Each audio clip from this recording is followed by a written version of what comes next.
Divine Truth Documentary. Jesus, Mary and others provide information to people or organizations that produce documentaries.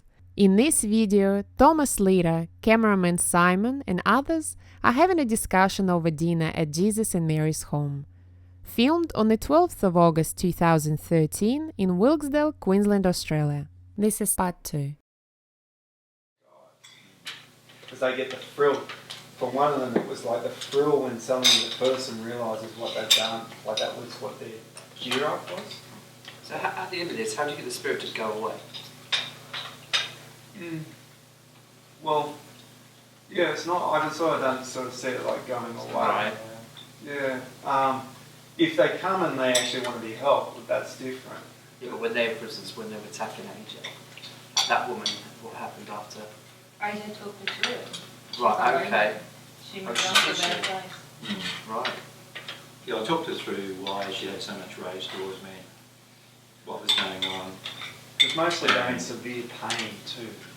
So I started talking to her about her. She said, no, she'd never talked to anybody about what happened. And she started explaining what happened about her when she was 14, when she was still on Earth. And then she had a huge cry about that. And I was so fussed about it and having a cry about it. And usually after a spirit has a good cry about it, then generally they don't want to do the same things anymore. And then she, yeah, because of that, she didn't want to attack me anymore. And it was funny even when, like, so at the start of when he was channeling, when Pete was channeling the spirit, Yankotroff, I think. yeah, that's And it was like, you know, like this real. by the end I'm bawling my And by the end, eyes he's out. crying his eyes out because she was crying, right? But before Divine Truth, I hadn't really cried my whole life. And like Mary ran this workshop once, like about emotionally opening up. And everyone's all in there crying their eyes out, and took me about halfway through the workshop, and I'm just ecstatic that I've had a cry, like, you know, like, yes, I can actually cry, like, up until that point, it was just, and then channeling some of these spirits, like, in a weird sort of crazy way, it opens me up emotionally, because, like, I feel their emotions, and they just cry so easily in that, and then it's sort of, in a way, like, I sort of relax into my own emotion a lot easier. So for you, could it be, there's a blessing for you in a way, is it? Well, Maybe, yeah. It is now. Yeah. And I think that the real blessing is growing compassion for people too. Because when you hear their stories and their experiences, you can't help but like care for what's happening. You know, the hideous things that happen to people over many generations, and, you know, it's huge. Yeah. But don't you sometimes feel that weight on you as well? I used to, but not to the same degree now. I know Fab and I have a saying, it's the Bunnings effect. Like you see all these holes around here. These probably don't know what Bunnings Yeah, Bunnings is a big warehouse. Hardware house, and they recycle all their cardboard. And you know all these holes you see around here, and we've got holes like that at home. And so we get 5 bales of cardboard from Bunnings every week to go in the holes, you know, to start our living systems and that. And now I sort of see if we just keep chipping away and we keep opening up and channeling each week, over a period of 5 or 10 years, then we actually can make a bit of change. But me just like trying to channel 24 hours a day, 7 days a week, it's not going to happen. That could be very damaging to the person. It wouldn't be very loving to myself, and I wouldn't actually personally grow at all. So a lot of mediums don't actually grow much because they spend most of their life talking to people in the spirit level, but they don't finish up doing much of personal development. They just spend all of their life trying to help spirits and trying to stay away from spirits that are dark and help spirits that are a bit better than that, and listen to spirits that are good. And like most of the mediums that we've met, generally if they don't develop themselves, they start getting really, they feel very isolated from life and isolated from their friends and family, and eventually they live often very alone lives, you know, unless they are channeling for a job. Whereas if you develop yourself, then you've got a chance not only to help yourself through the process, but also help your spirits as channel both YouTube channels as well? Yeah. Yeah. I mainly do the channeling and I do speak to the spirit. Do you explain that to me? Well, I'm the channel, so the medium, Right. who the spirit speaks through. And Right. then AJ Talks to them to give them assistance. That's the main form of channeling that we do to help spirits in dark places get to happier places. Or we speak to our spirit guides who, to give us some guidance. Who we've known for, people who we've known for 2,000 years, so we know who they are and we know their guidance is trustworthy. Yeah. And then the others are normally people who are what you classify to be in the hells of the spirit world, or who are what's called earthbound, which is, they spend most of their time on earth impacting upon other people's lives on earth. And usually we spend most of our time trying to help those. But I'm a pretty reluctant medium. Right. Yeah. Because probably similar to Pete, I don't want to be, I feel quite sensitive to their emotions. And I've also had a lot of judgment about it in the past, that mediums are flaky, and it's all a lot of my fears of being perceived as crazy and a bit strange. We should listen, I should give you a few of Mary's, recordings of Mary. I suggested the Thomas one, Yeah. Thomas the boy. Yeah, is that, do we have a recording? Yeah, it's on your, because I checked your website the other day. I reckon one of the best ones, we've done a few That's the little boy. last year that we record. We don't record most of them, but some of them we do record. We recorded one where we were chatting to a group of atheists in the spirit world, right? And then we chatted to this other group who were interested in logic. Atheist in the spirit world. Yeah. Yeah, there's plenty of It atheists. was really funny though. I couldn't get around it. It's the same as here, really, same beliefs. Yeah. Nothing changed. They just realised that on Earth they believed there was no afterlife, but after they passed they realised, this makes no sense because they now know they've got a spirit body, so from a scientific perspective it all makes sense to them. They don't need to have God involved. So from their perspective, they're still atheists. They don't believe in God. They're just in a different world. They just believe they're in a different dimensional space, which was part of their creation when they, when their spirit body was created at the time of conception. So they just see it as a physical law controlling their spirit existence. They don't see it as a God behind it all. There's plenty of atheists in the I spirit would think world. that if I was in the spirit world, by that stage I'd have some sort of beliefs that there was a God. No. There's lots that don't. Lots. Probably most. Not most. Because about 80% of the people who pass from Earth have some belief in God. Yeah. So when they go to the spirit world, obviously they retain those beliefs. But the 20 or so percent of people who are on Earth who don't have belief in God usually pass without a belief in God, and they still believe there's no God once they're passed. So can you die in the spirit world? No. You can feel like you're dead, but you still feel you're still alive, you're still conscious. There's no second death or something. It's just like earth life, spirit life. That's what you want to do, But it can be worse than here, like when you've got no limbs or... It can be much worse than darkness, here. For some who have lived a life that's very unloving, it's much worse than here. They have a terrible amount of internal pain and emotional pain, and as a result of that, they also attract an environment that's very bad. Like when I say very bad, it's like you imagine the worst rubbish tip that you can imagine on Earth, and then multiply that by a few times, and then also have no life. You get some idea of what it might be like, and that's because of their unloving behaviour while they're on Earth and what's been happening in their life on Earth. And so it's interesting too. Some people change their beliefs the moment they pass.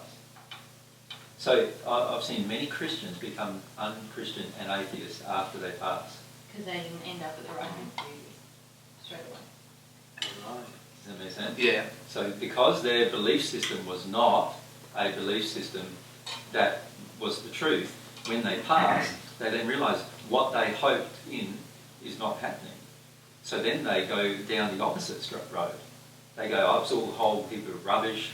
Why believe any of that? You know, the whole lot, none of that's true anymore, and they just give up all their beliefs that they have on earth. So there's many Christians and Muslims and other religious people, like, you know, Hindus and so forth, who completely give up their entire belief system when they pass. There's no 71 virgins. Pardon? No 71 virgins or whatever. Well, we actually channeled a suicide bomber once, didn't we? And it was really interesting because basically this guy was his father. Sorry. Could we just wind back a second? Funny shot, we actually channeled the suicide bomber once. That's in the doco. Yeah. Bloody hell, Pete. What did you say? Well, you're going to remember it, I'm not. Yeah, I will remember it. Corny brought it up. It's mathematically impossible even. I don't even know what people that can't even work that out, that there would not be 71 virgins. It's impossible mathematically. Yeah, because there's one, on the average there's 50% women and 50% Yeah, men. I know. So how can one man have For every 71? one person's going to be 71. You usually break them all before then anyway, so how are they going to be a virgin? I think that's a little bit prejudicial against Muslim people. I'm raising it. Well, women I've come across in my life in relationships, a lot of them have been sexually abused too, so yeah, so. But I suppose the point is that there's a lot of belief systems on earth that are totally illogical, make no sense, and then when a spirit passes over in the spirit world, they work out that the whole thing didn't make any sense. And then often, because they work out that the whole thing didn't make any sense, they then believe there mustn't be any God, there mustn't be any, none of it's true, and so they throw out all their beliefs and oftentimes believe nothing for a while, or become atheists for a while or whatever. The hardest thing, I think, this young kid who blew himself up, I think, was he 14, 15? Yeah, no, there's a little bit. Yeah. And what he didn't get was his father was already in the spirit world. And So he said he blew himself up, what do you mean? He was literally had a bomb attached to it. on a school bus. On a school bus. And He, But explain more details. Say Because we've jumped right in. yeah, okay. You start. yeah. So we were channeling one day, and a person came to talk, and it was a young boy who was an actual suicide bomber. He actually bombed himself for some religious cause. And he strapped the bomb to himself, jumped on a school bus with young soccer boys, and blew the bus up. And he came to us not knowing what was going on because he'd spent, how many years was he in this? Can't quite remember. He was there for a while, there, just not knowing what had happened because he was supposed to go somewhere else, which was his belief that he was supposed to be somewhere else. And what had happened is that his dad, that he had passed earlier, was influencing him to do these things through his thoughts. While he was still alive. While he was still alive on Earth. And his father, already knowing the truth about what was really happening, still thought that it was the right thing to do. Knowing that he wasn't going to go to this special place. So his father basically wanted to kill all those children on the bus. Yeah. Knowing that there was no reward for his son doing it, and his son didn't understand why his dad wanted to do that. He just was totally devastated. It's like, how could my dad do this to me? Like, my dad knew what was going to happen, and yet he's got me to get on a bus and blow it up, knowing that this was going to happen to me. And he was just torn apart by it. And the other sad bit is that with him was the mothers of those children, because they weren't busted. They were taking the kids to soccer. So they were quite angry at him, and it just became this big interlocked mess of anger, and so we had to sort of siphon through who was there to try to help. So it was pretty sad for the boy. He actually went away from where he was, which we helped him, which was nice. He had some other friends with him to help him. Because he realised his dad wasn't actually caring for him, so that just staying with his father actually wasn't helping him. Dad didn't want to come near us, and he was way too angry to speak to us. Yeah. And it's a fairly common occurrence with kids in the spirit world where their parents are drawing them to them, and they just feel that they have to stay. Like, so this guy thought he had to stay with his dad, regardless of, you know, that he could go elsewhere or could be open to going other places. Mm. So that sort of makes sense. Yeah. That yeah. So, from what you're saying, so then where would this child be placed? So Fab and I, like, With the house? We're Would not it be the in the house yeah. or? yeah, He was in the house with his dad Right. at the time, but he didn't have to stay there because he still had to feel the things that he'd done, Yeah, sure. and he had to feel the grief about what he'd done, and you know, but he didn't have to stay where he was with his dad because his dad was in a lot darker place than he had to be. So we just helped him sort of understand that the spirit world is based on love, and that he could move to somewhere nicer. and also there's a lot of mistrust in the spirit world where, say, someone like that, they're not open to, say, talking to someone who's brighter than them, so a spirit that's in a brighter place. So once that guy felt comfortable with Fab, then he's open and willing to actually see, oh, actually, there's people who care and love in the spirit world, and this spirit world doesn't have to be an awful place, and people actually do want to help me and care for me. And so our role, as Fab and I see it, is just to simply help these guys connect with those people so that they can help them, you know, grow emotionally and get to a place where they want to go to. So it's like me getting to know you. I learned that from watching AJ do it. Like when I get to know you, then I get a bit more compassion for your personality, who you are, and you might end up trusting me or feeling safe with me. And the second that you can feel safe with me, there's always someone else that can help, that I can say, oh, there's a brighter person that wants to help you. And when you're able to see him, beside you, and you don't even notice it. you don't even see him there. And once you're open to say, listen, there is someone brighter than you if you want to see them, right next to you that loves you and wants to help you, and you trust me enough to say, okay, I want to. Your desire opens you up to seeing a brighter person, and you can feel their love, and it opens you right up. You know? And then your kind of work is done. Sorry, Cornelius, Yeah, you're quite experienced with this as well. I was just going to say, it doesn't hook the person into relying on the person on earth. They'll have guidance with them in the spirit world constantly when they need it. They won't have to keep going back and asking the person on earth and relying on them. And when they want, I just often ask them if they just want some help, just strongly just feel you want the help, and the person will be there for them straight away. Don't have to rely on a person on earth being in the condition and ready to channel them. Cranky one day, not open the next. Yeah, like we are. The instant they want help in their heart, the person will be there for them. It's a beautiful system, really, isn't it, when you think about it? And it's good because after that has happened, my job's done. And Pete's job's done. We've helped this young boy find out that there's better places to go. How does that make you feel? Yeah, I feel fantastic. I love it. I think it's beautiful. Like, especially when you feel that they softened and that they've got hope. Yeah, I love that. But sometimes I'm in a pretty crap place. I don't help much people. It's funny, we know when we're having a good day or a bad day. Because there's a couple of times where we've channeled some pretty angry arrogant people. men especially. And Fab and I are just totally We're so scared of him, so we just both... And it's like you hear the recording, it's like boop, boop, like you can sort of hear without hearing it. Oh, we Fab's usually going, stop where do I go next? How do I go about this next? Like when we get stonkered. That doesn't happen with this guy. Yeah, AJ's pretty amazing. He's awesome. And second to that, Corny's pretty. I get stumped as well, and go, shit, where do I go now? Let's try and take them back to their earth life. That's where the damage has happened. A lot of times I want to try and avoid it. So if you can get them to connect back with their earth life, it helps them connect with the injury, and that helps them a lot more to connect in. So how long does this whole process actually take? Do they come back day after day? No, it's just usually One or two visits sometimes. And an hour, you might talk to them for half an hour.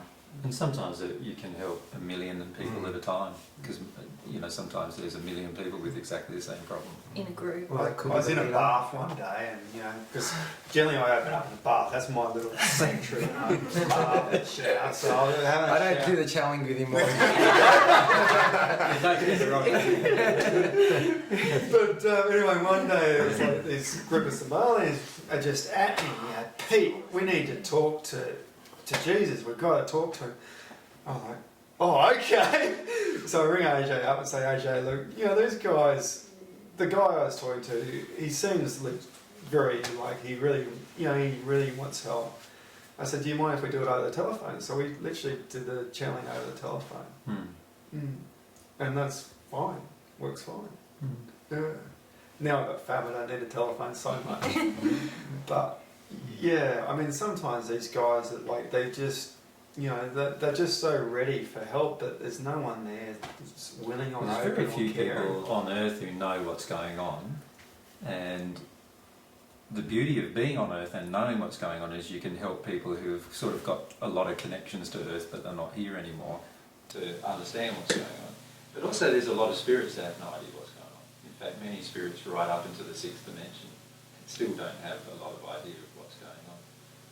And so if you can tell them what's going on, help them understand completely what's going on, then it relieves them a lot. It's almost like if you imagine you had to go to a new country and you couldn't speak the language and nobody would tell you how to do anything.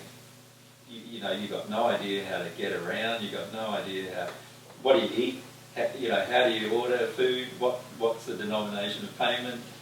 You don't know anything, and it would be very, very stressful, and you would often be more confused than you need to be because you just don't have enough knowledge. And so one of the key parts of helping spirits is to give them enough knowledge so that they are less afraid to make choices and decisions. So that's one of the main things you can also do to help them. And then the second main thing is, as Corny said, and that is help them connect with the earth-based life, because the earth-based life is the reason why they've arrived where they've arrived. So the things that happen to them in their earth-based life is the cause, and it's usually the choices they made in their earth-based life that are the cause of them arriving where they currently are in the spirit world. And then the third thing you can do to help them a lot is to help them see that there are people around them who want to assist them. They just try to push them away all the time because they're afraid of them. So in other words, help them get over some of their fear of their new location, of where they live. Because a lot of times there's not a lot of light where they're living because they've had a lot of quite dark emotions. And so when you have a lot of dark emotions, you pass into a lot of darkness in the spirit world. And there's not a lot of physical light where they're living, so they can't see the people who are near them wanting to help them. And a lot of times they don't want to see the people because they're afraid to see anybody. And if you can help them connect to those people, then often you can basically, there's a lot of people who want to help in the spirit world, but they can't always connect to the spirit they're trying to help. And then a lot of spirits don't need to stay where they are for such a long time. A lot of them stay in darkness for a long time when they don't need to. They just don't know what else to do. Because you think about it, from most people on earth, they don't have a clear conception of what's going to happen when they pass. Most people on earth probably think they're going to be dead, and there's Bible statements that say when you're dead, you're dead. And then there's other Bible statements that say when you die, you'll be in heaven on the right, they think you'll be the same as Jesus on the right hand of God or whatever. And there's all these contradictory statements in every religious type of belief. And so everybody has very, very different versions of what they think is going to happen when they pass. And none of those versions on earth, or currently on earth, are actually accurate. And so what that means is the average person passes with a lot of expectations of something happening that usually doesn't happen. And then they wonder why. And the key is to give them as much information as possible as to why it's all happened and how it's all happened and what they can do about it, and that it's not a permanent condition. Because there's a lot of belief systems on earth that say it's a permanent condition as well. Like the Christian belief is if you pass into hell, that's where you remain the rest of your existence, and that's not true. There's a lot of ideas that if you pass into a location, you can't get out of it, and that's not true. You can always progress, but there's a lot of beliefs on earth that force you or will cause you to believe maybe there's a problem. And it's interesting, how I was saying how many Christians on earth become atheists when they pass because none of their expectations got met. Well, many atheists become Christians when they pass, ironically. For a similar reason, in that they realise there is a life after death, and then they wonder, maybe all the Christians are right? So they go down the track, right? And then unfortunately they go, but I didn't believe in God all of my life. And oh no, that means I'm in the hell. And their surroundings are quite smelly and bad and terrible, and so they believe that's what hell is. You know, they just. And then because the Christian belief that they heard when they were 5 years old said, once you're in hell, you can never get out of it. They believe they can never get out of it, and many of them never try. Which is really damaging if you think about it, Yeah. because everyone can get out of it. Yeah. They just need to understand the laws and that they just need to grow in love. So there's lots of people sitting in these dark situations in the spirit world, not realising that they can still grow and change. So it's really awesome when you tell people that they can. Yeah. So you've come back to Earth to I give suppose guidance with these laws. For myself and Mary and Corny, the advantage we have is that we've seen all this occurring from both directions. So we've seen it occurring from Earth in the first century and now, and we've also seen it in the last 2,000 years from an observer's perspective in the spirit world, looking at it all happening. So we have a very clear conception of what's going on, why, and what's happening, and you know what happens in individual situations. So it's a bit easier for us, perhaps, to understand what's going on than the average person, because we've had a personal experience of watching it all happen, from both ends, from a spirit person's end, looking at what's going on in the interaction between Earth and the spirit world, and from the person's perspective on Earth, looking at the interaction as well. So from our perspective, we've got a very clear understanding through personal experience of what happens. Whereas the average person in their first incarnation on Earth can only learn through this mediumistic ability that they can establish. They can only learn through the process, but like Peter and Fab don't have a clear conception of the spirit world because they haven't been there.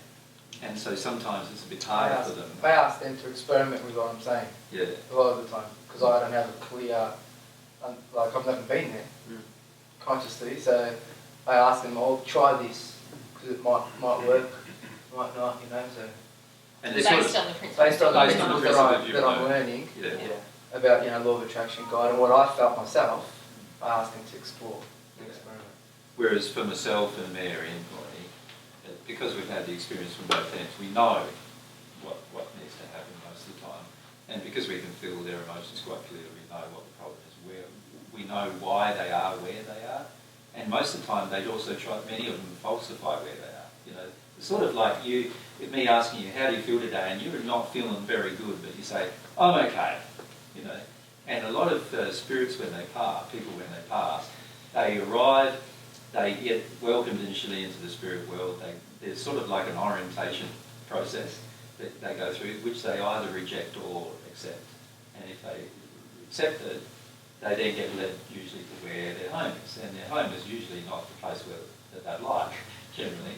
And so what happens is they have a feeling of, upset, and they have all sorts of emotions that come up as a result of the feelings of their new home and where they are and what's going on.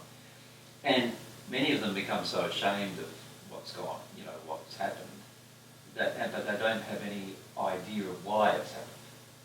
That it's something related to their earth-based life that's caused this decisions based on a lack of love that's finished up causing the effect of them arriving in the spirit world in a place that's they've prepared for themselves, but unfortunately they didn't understand the preparation process.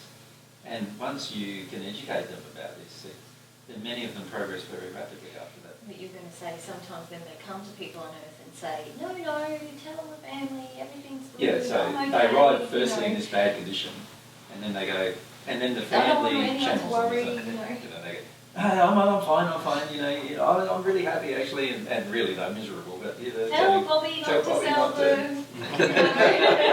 Tell Bobby not to sell the car because that's my favourite car, and go down to the pub and have a pint with me because I'll be there with you at some point. And they give them all these sort of very basic messages, trying to reassure them that they're still alive, but they're not as happy as what they're often claiming to be.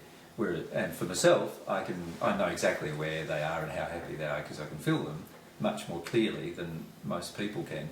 And so it's very easy to help them get through their emotional experience that they've created. Whereas for somebody else, they might go, oh yeah, I'll trust that that's what they're saying is true and everything's true.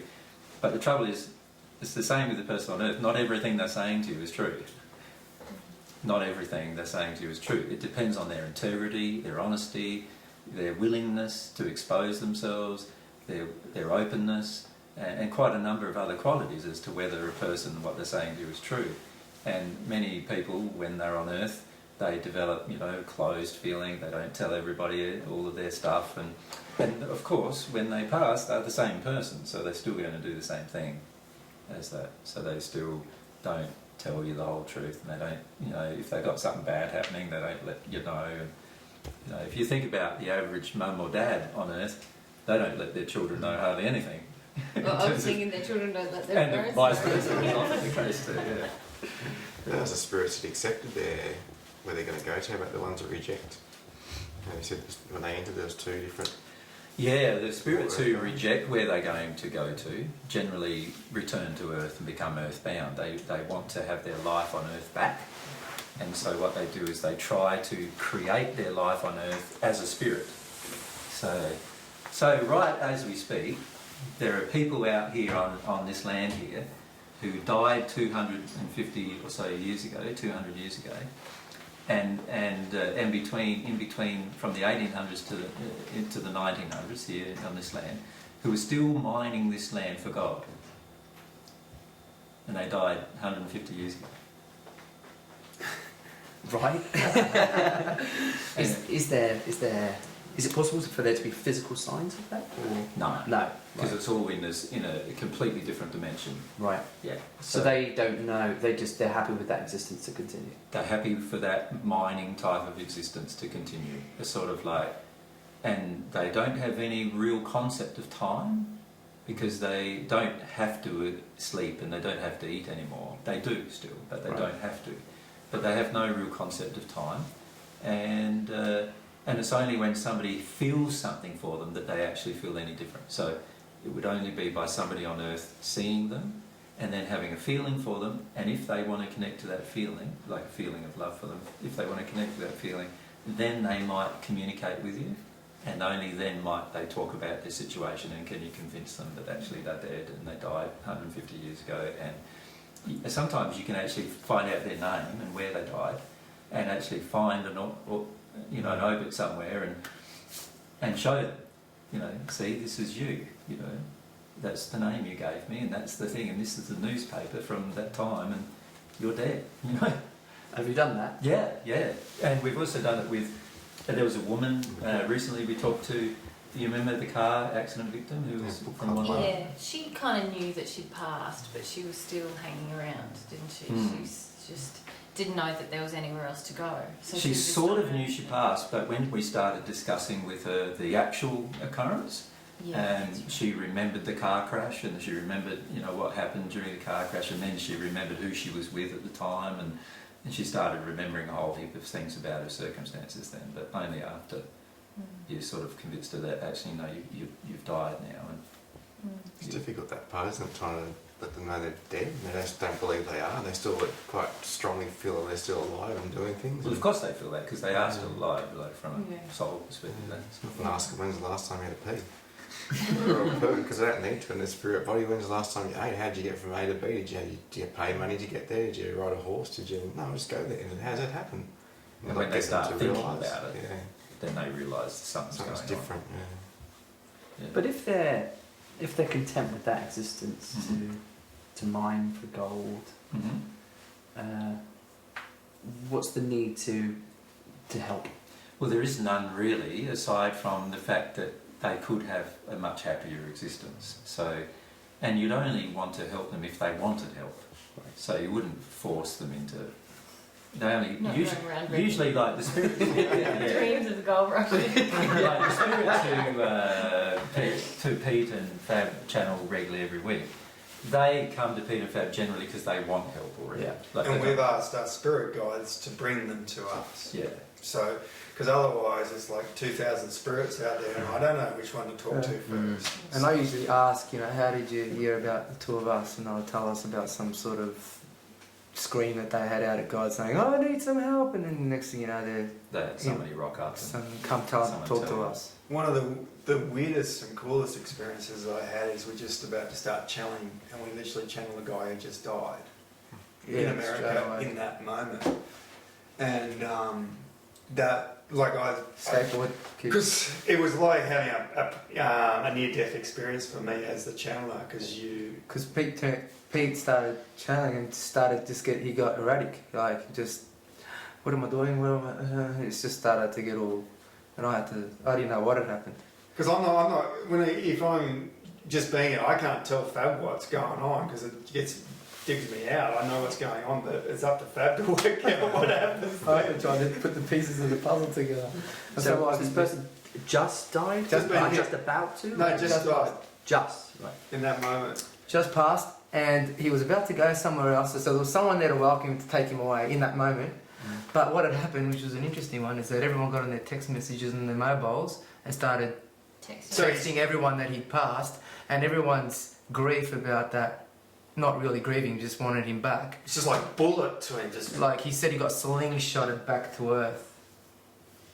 Sort of through the grief. Everyone's projection, like don't go. I can't believe he's dead, and bang, he came back. So his girlfriend was behind him when he got hit, and then she sent out a text saying, you know, he's died. And then, just at that moment, it just was like. But the reason why he came to us though is because he's like, this is too hard. What do I do? Is there any help out here? He said, can anyone help me?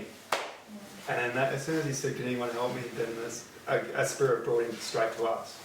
And what was really interesting was, so Fab's having a conversation to him, and then the spirit guides are saying, look, he needs to go now, because the longer he stays, the harder and harder it gets for him to actually go to where he needs to go. So his grandfather? His grandfather was there waiting for him to take him. And as soon as that's there, the spirit guides have said to us, let the grandfather take him. That wasn't a long channeling, that was really quick.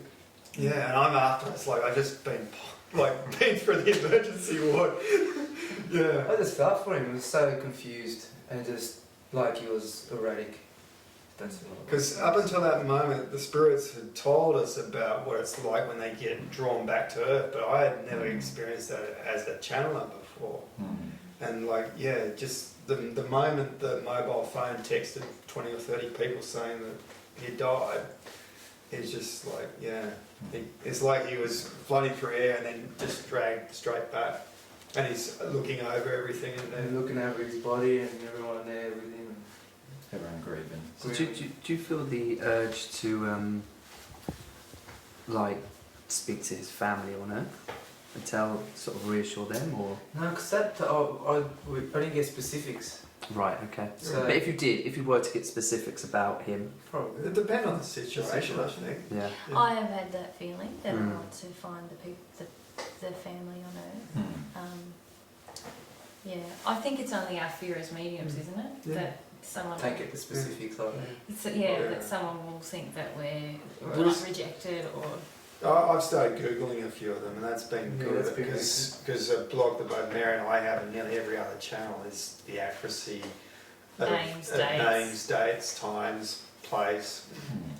And so, I want to start challenging that a bit, so that if I'm talking about your grandmother or something like that, that we can get the authentic side of it right, because that's only a block in us why we wouldn't get that right.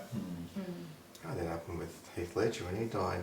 Wanted to talk through my girlfriend as a medium then, and just in the garden somewhere in Perth, and she said there's someone here, and she'd been sort of talking to him just generally, and so we had a chat about it, what had happened and everything. He's really confused about what had happened and everything too, and he wanted to let his parents know that he died and he's alright, and I didn't really feel comfortable I didn't even know where they lived, or I didn't even know he lived in, he's from Western Australia. I didn't even know he's talking about his child Tilly. I didn't even know he had a child. Didn't even know a name, called her Tilly, which is Matilda, I found out. Yeah.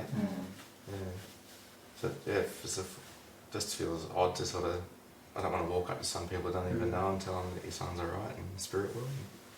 I can't remember what I said to him about that, but there's more important things for him to sort of work out first, and try to explain where he was, and he felt a bit differently about it later too. We spoke to him about 3 different times. So why specifically did come to you? I don't know. I don't know exactly. I had similar feelings from to reveal to women the injuries he had. And I talked to him about those. It's pretty easy to talk to him, so I could see them in myself, so I could see them in him, and he started to understand what was going on a bit more in that way. So I could think of. I'm going to stop for a second. Yeah. Fair enough, it's step on stage. Still. But I know you would stop at something interesting, so I would stop. yeah, like for Fab and I, there's always a lot of attraction, like Yeah. with food comes to us too, like because we grow every time or don't. But For myself with Mary, it's a bit different because Yeah. there's usually billions of spirits followers around wanting to talk to us at some point. So So you said about you can help 1 million people at a time, 1 million spirits at a time. yeah, easily. Many of them have similar injuries. It's sort of like what happens in the spirit world is.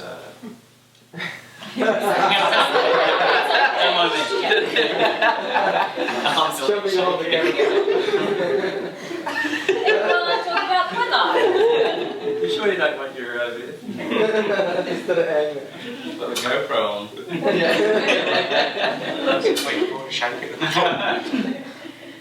Yeah, it is possible. Yeah.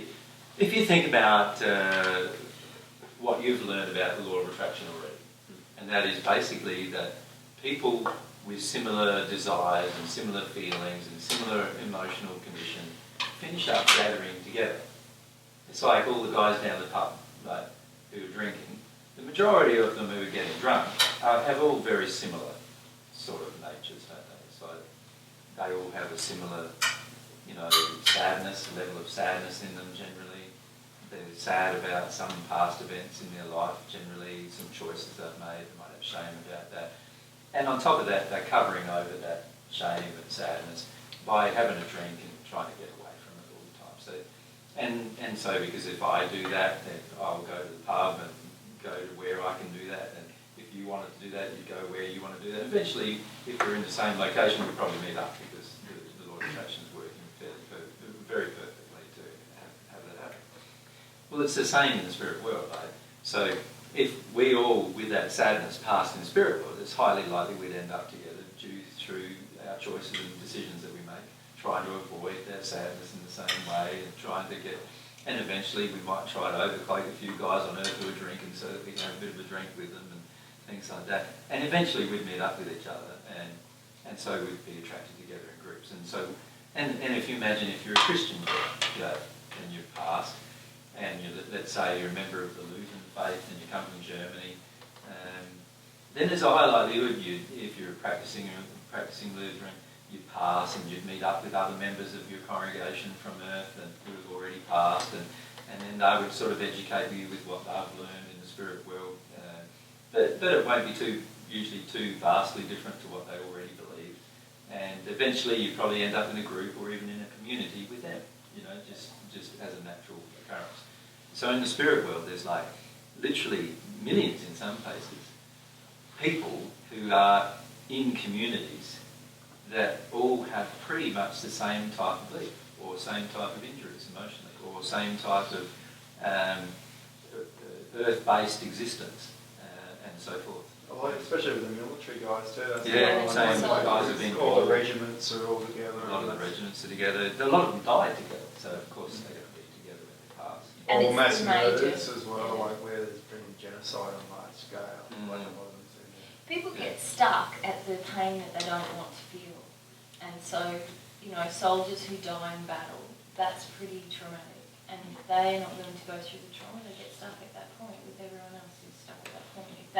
That's another way of looking at it, So that you can imagine these large groups of people for all sorts of reasons, all really being together like they were on Earth, pretty much. And then, of course, you've got families that have a tendency to stick together. So it's like your great-grandfather.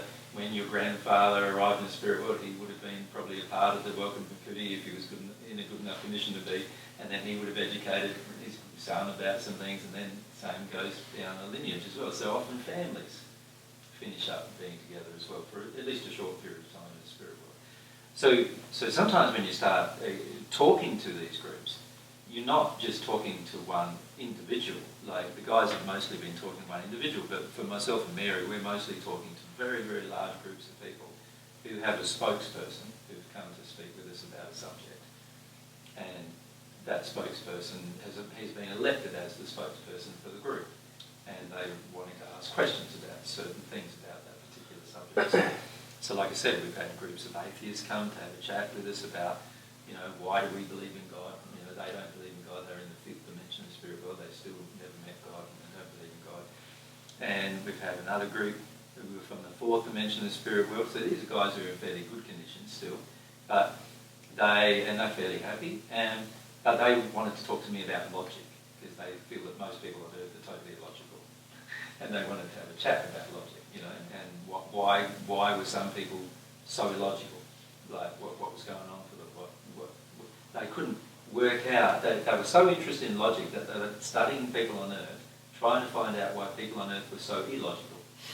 And what were the reasons, right? So they couldn't understand the reasons, and that's why they come to have a chat. And then we've chatted to Christian groups as well, Muslim groups. We've chatted to people like that have been involved in trauma, so soldiers, groups of soldiers and so forth.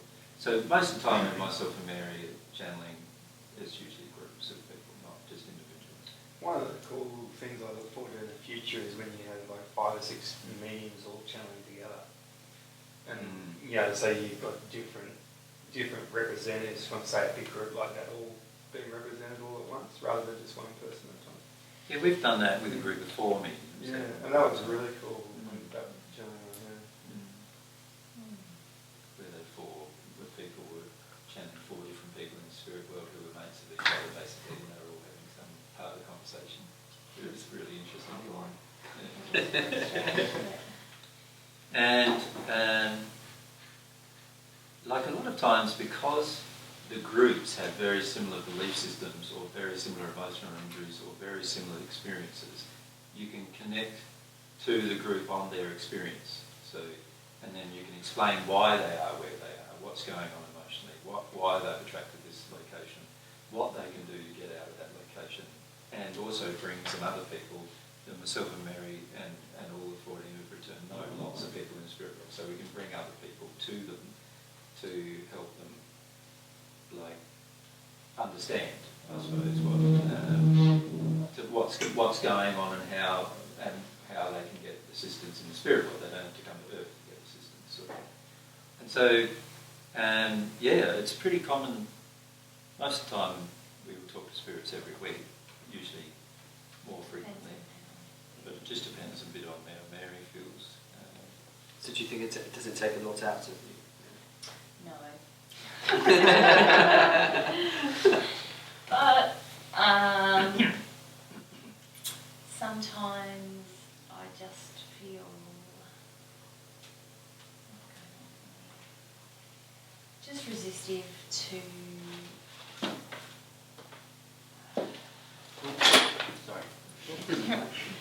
to who I am, probably.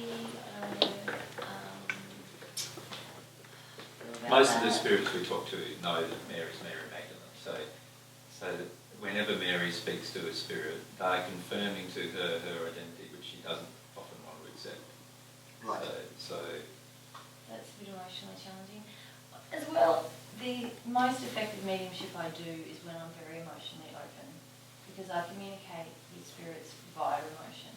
Like, they convey their emotions to me, and I feel them and can express them. And if I'm feeling resistive to my emotions, I don't channel very well, because I'm only as open to their emotions as I am to my own, and it just goes badly, or I'm dissatisfied because it's not accurate enough. yeah, and I'll often feel that it's not accurate, and I just say, look, we've got to stop now. Oh, and I feel it too, and I just get frustrated with myself about the whole situation. It's probably what's been happening lately. Yeah, well, you have a tendency to punish yourself, don't you, afterwards? Yeah, I really love this gift. It's a beautiful gift to be able to help people who are in darkness.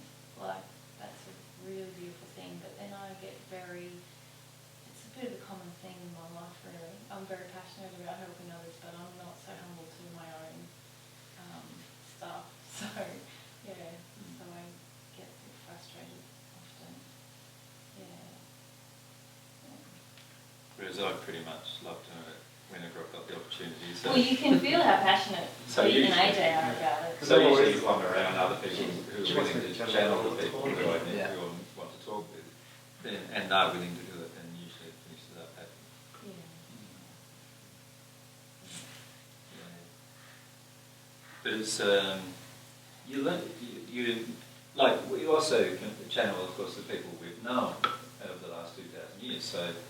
So you get to continue friendships with people that you knew in the past and have spent time with in the past, and for the last 30 years or 40 years we haven't spoken to, and so we get to speak to them as well. So that's good too. And you're more open to doing that, aren't you, than you are Yeah, often.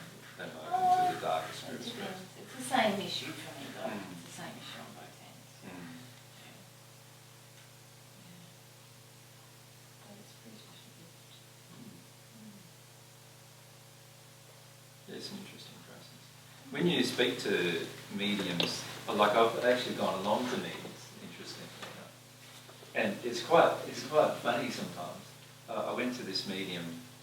This was it would have been 9 years ago now. Is that that recording that you had? I have some recordings, yeah, not I've lots. heard one recording of you at a meeting. Yeah. Yeah, with Dot, yeah. So with this medium in Western Australia, and she says, she goes to me and she looks at me and she says, "You know who you are?" And I said, "Yeah, I know who I am." She said, "Oh, that's good." And then,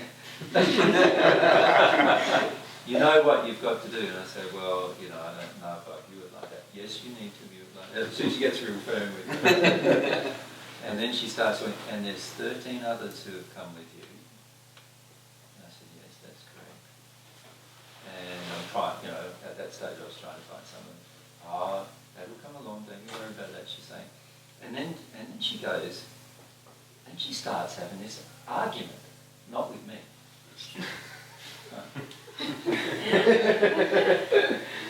Yeah, I know what's happening here. My guys, who were trying to tell her guide, who was telling her the message, and her guide was disagreeing with the message.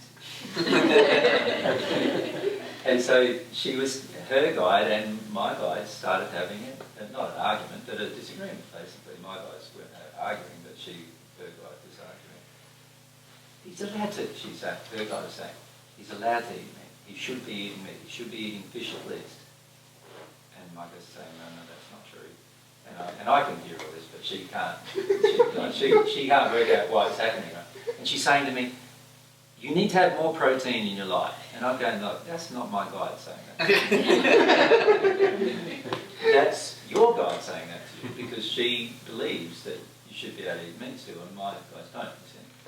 And she goes, so then she hears more.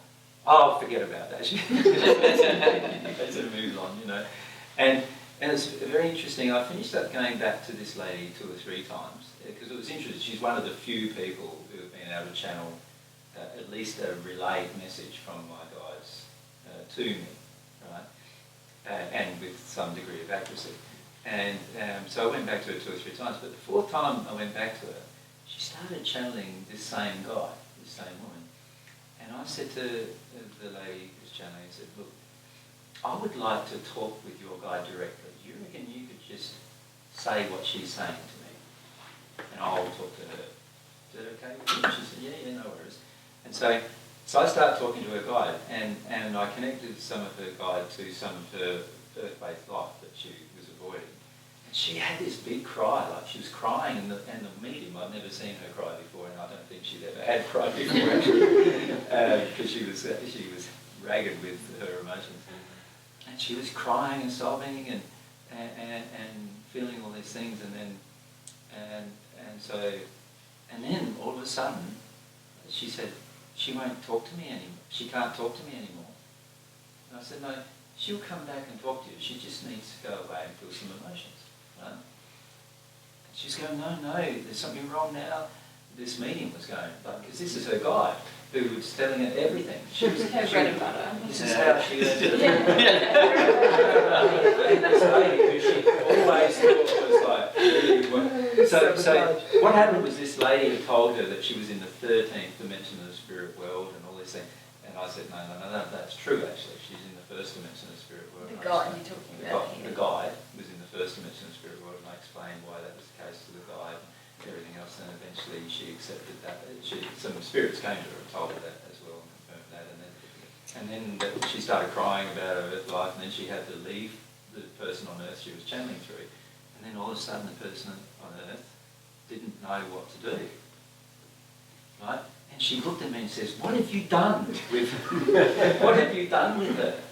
I said, I haven't done anything to her. She's just connected with some emotion. She'll come back and talk to you. She will. She'll come back and talk to you. She'll want to talk to you and even talk to you about why this experience happened. Right? She will want to talk to you about that. No, and this woman wouldn't trust me at all after that. She wouldn't see me again. She lost her guide. She lost her guide permanently. She couldn't connect to the lady ever again. And she finished up having another guy come to her. And she started doing mediumship through this other man it was that she started channeling rather than the woman she was channeling. And the irony of it all was that the woman wanted to talk to her, but the woman through crying had changed, and the woman on earth wouldn't believe that it was the same spirit anymore. Yeah, so she wouldn't channel her. And that was it. And she's so angry with me now about that because she was her primary guide. Yeah. So she thought I did some voodoo or something. All I did was chat. And she was present and recorded. If she listened to it again, she'd know what happened. Hey guys, I'm just aware that Paul Mel had some questions for us. Did you want to? Do you feel like you've had them? Well, I guess the only thing was that about us guys just giving some talks or that sort of thing, and just running with our desire. That's more that we were scared of, really. That was the main thing. Yeah. Great. Yeah.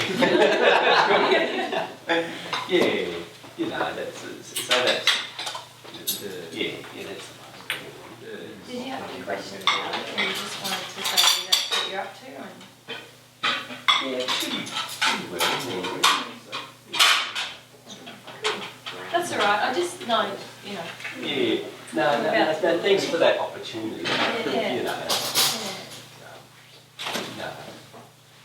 No, I feel like, more. Just then. Yeah. Well, I think the guys would come and take it. Oh, sorry guys. Yeah. That's me just feeling like that we said to come and that we didn't have Yeah, a it's chance a to talk. feeling not feeling you guilt.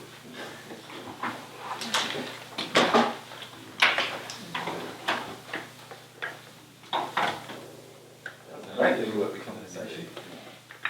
That's great, I love it. Yeah, it's awesome just listening. Yeah, Really. experience.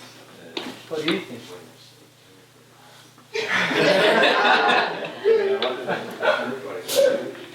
Yeah, really interesting. Very interesting. That's making me think quite a lot. There's a lot of people in the UK who are mediums, right? Yeah. And it is a very common thing in the UK. Yes.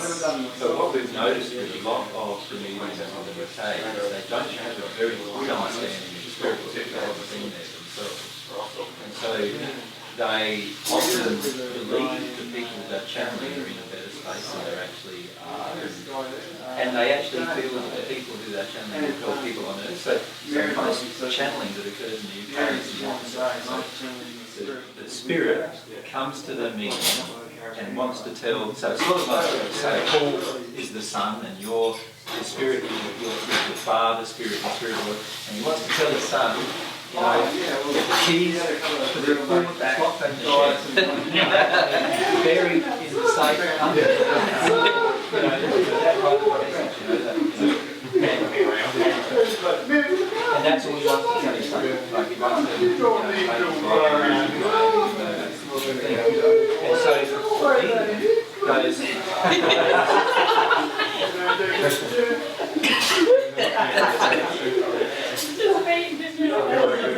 Everyone was just like,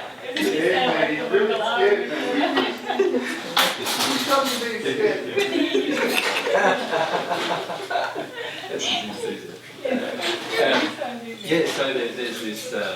You're saying the quality of the message. Yeah, so the quality of message is basically just a transmission of a bit of practical knowledge to help his son on earth to get the food out of the shed and so on, whatever the father wants him to do. And most channeling that there's at the moment is a medium channeling the spirit to give information to the person. Whereas the type of channeling that we do is the opposite. Basically, just helping the spirit understand what's going on.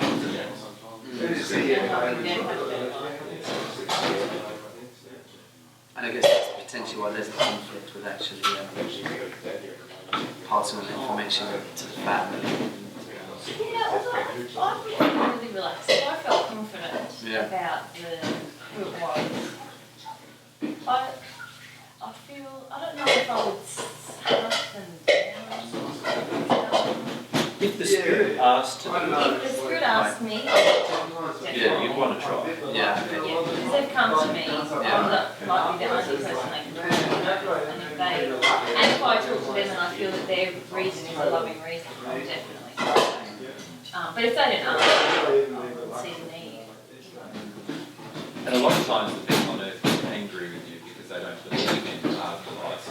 And they say, remember when you did the Ouija board with your sister, how you sort of started wondering whether the future must have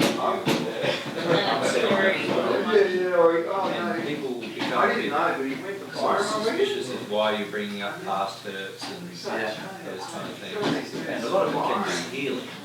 But what don't see it.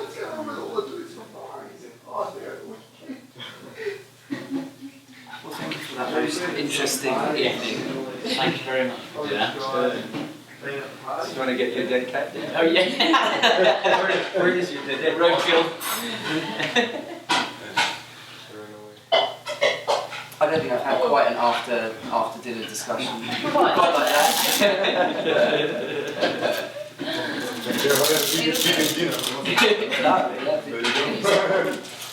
A good story for your mates when you get home.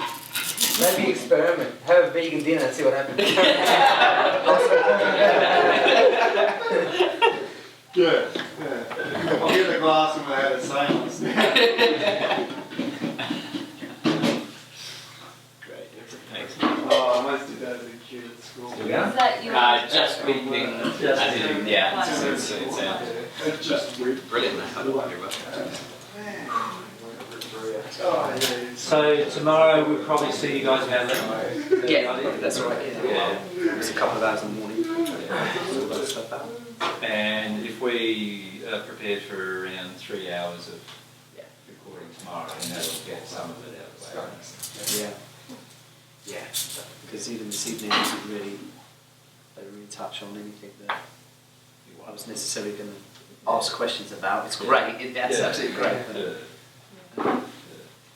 But yeah, it's a long time. It's 3 hours, you know. I don't normally interview people for 3 hours. I'm a little daunted that you're going to talk for almost 3 hours. No. But we can give 20 minutes on one question, so... I have to get interviewed for 4 hours at a time. So You can talk for 6 hours without really feeling strained. Yeah. Depending on the environment. Depending on the environment. So, but you want to interview us separately? Separately. Yeah. How are you with that, yeah? Yeah, no, that's Yeah. fine. That's fine. Yeah, so an hour and a half each. Yeah. Yeah? Yeah.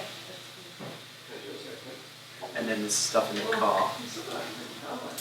And it's just an in 3 hours. Have you guys got plans for the sunshine shows, or you're just hanging out together, or are you doing this? I know nothing about Sunshine Coast. We've got plans to take them down the beach. And maybe get them wasted. Yes. And bet you might toast breakfast. I thought that you might think it'd be forgotten. When Chris Thomas has never been to Australia, he just thought it would be really nice to take these guys to the coast for the last night they were here. And then it turned out that Tristan was already at the coast. at the coast, but coming back the day we were going, so we just decided to go a day earlier, so that's meant to be here. Yeah. Yeah. Because no one's ever interviewed Tristan.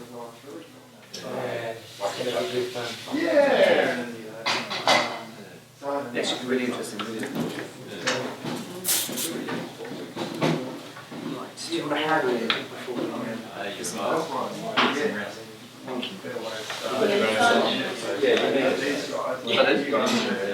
Yes.